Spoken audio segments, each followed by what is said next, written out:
ஸ்ரீ மகாகுரப்யோ நமः. ஹரிः ஓம். சதாசிவசமாரம்பாம் சங்கராச்சார்யமத்யமாம் அஸ்மதாச்சார்யபர்யந்தாம் வந்தே குருபரம்பராம்.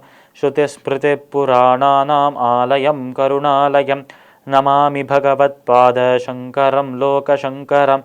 அபாரகருணா சிந்தும் ஞானதம் சாந்தரூபிணம் ஸ்ரீச்சந்திரசேகரகுரும் பிரணமாமி முதான்வகம். GeM TV நண்பர்களுக்கு எனது வணக்கங்கள். இன்றைய நாள் அனைவருக்கும் இனிய நாளாக அமைய எல்லாம் வல்ல இறைவனை வேண்டி இன்றைய மதமும் நம்மதமே நிகழ்ச்சிக்கு செல்வோம். இன்னைக்கு நம்ம ஸ்ரீமத் பகவத்கீதையிலிருந்து ஒரு ஸ்லோகத்தை விரிவான விளக்கத்துடன் பார்ப்போம்.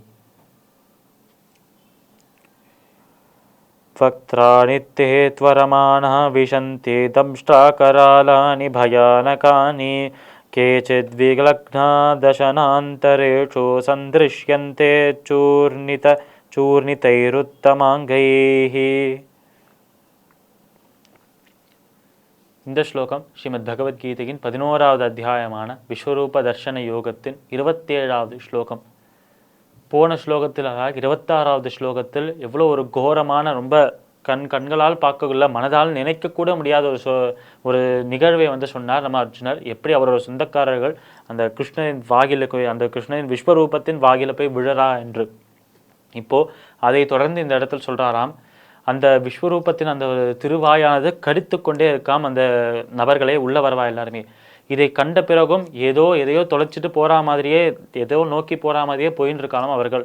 எப்படி ஒரு உலோகத்தை வைத்துக்கொண்டு அதை அந்த ஒரு மேக்னெட்டை வைத்தோம் என்றால் மேக்னெட்டை நோக்கி அயன் போகுமோன்னு, அந்த மாதிரி அந்த காந்தத்தை நோக்கி போறா மாதிரி இந்த நபர்கள் போய்கொண்டே இருக்கிறாங்களாம் அந்த வாய்க்குள்ள. இப்படி போயிட்டே இருந்தாலும் அவர்களுக்கு எதுவுமே தெரியலை, இவர் போறா என்றே தெரியாது நம்மளோட அர்ஜுனருக்கு. திடீர்னு பார்த்த உடனே தான் இந்த விஷயங்கள் எல்லாம் தெரியதான்.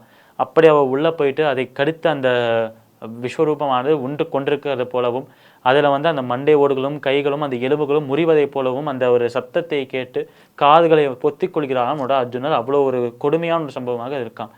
கண்களை இப்போ கைகளை வைத்து காதுகளை பொத்தி இந்த சத்தம் வராமல் தடுக்கிறதா, இல்லை கண்களை மூடி இந்த காணாமல் இந்த விஸ்வரூபத்தை தடுக்கிறதா என்று தெரியாமல் திக்கி போய் நிற்கிறாராம் அந்த இடத்துல அர்ஜுனர். என்ன செய்வது என்று தெரியாமல் கண்களை அவ்வப்போது திறந்து பார்க்கும்போது தெரியாதாம் அந்த விஸ்வரூபத்தின் கோரை பற்கள் என்று சொன்னேனே, அந்த பற்களுக்கு 2 பற்களுக்கு இடையில் தன்னோட சொந்தக்காரர்கள்லாம் மாத்தின்னு இருக்கிறத பார்க்குறாராம் அவர்.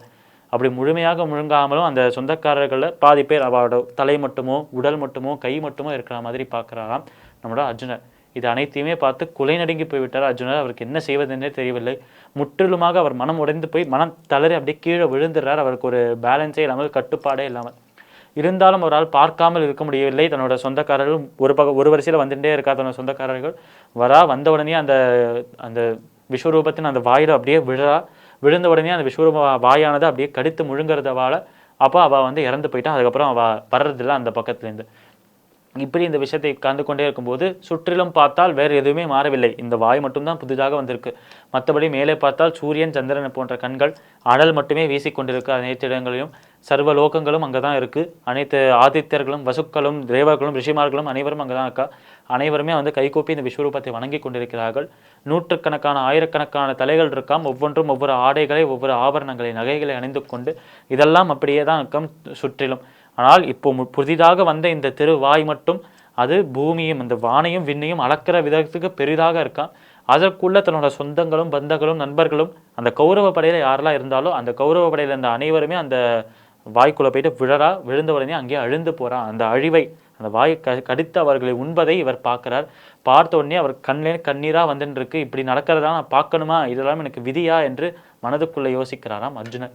முற்றிலுமாக அவர் நிலை குறைந்து முற்றிலுமாக அவர் உள்ளுக்குள்ளேயே அவர் கொஞ்சம் கொஞ்சமாக அழிந்து கொண்டே வருகிறார் அவர். இப்படி இந்த விஷயத்தை பார்த்த உடனே அப்படியே மனம் தளர்ந்து போயிட்டு இதை நிறுத்த வேண்டும் என்று பிரார்த்தனை செய்வதற்காக முன்வரார் நம்மளோட அர்ஜுனர். அடுத்த ஸ்லோகங்களில் அவர் என்ன சொல்றார், இப்படி நடந்த ஒரு விஷயத்திற்காக அவர் கொடுத்த அந்த ரியாக்ஷன் என்ன, அடுத்த ஸ்லோகங்களில் பார்ப்போம். ஸ்ரீமத் பகவத்கீதையின் 11வது அத்தியாயமான விஸ்வரூப தர்சன யோகத்தில் 27வது ஸ்லோகத்திற்குண்டான விளக்கம் இதுவே. மீண்டும் நாளை சந்திப்போம். நன்றி, வணக்கம்.